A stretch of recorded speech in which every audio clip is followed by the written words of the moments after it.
ওই দিনটাকে একটু ভয় করো। তুরজাউনা ফীহি ইলাল্লাহ, মনে রাখো তোমার রবের দিকে তোমার ফিরত যেতেই হবে, তুমি চাও আর না চাও, ফিরত তোমার যেতেই হবে।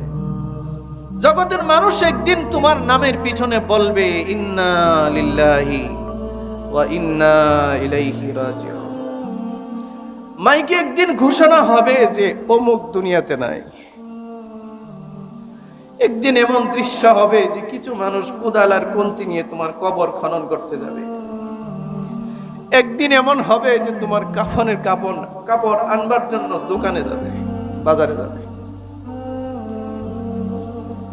মসজিদের কোণার খাটিয়া নিয়ে টানাটা হেসরা হবে। একদিন তোমার আর আমার শেষ বিদায়ের গোসলের আয়োজন হবে, শেষ বিদায়ের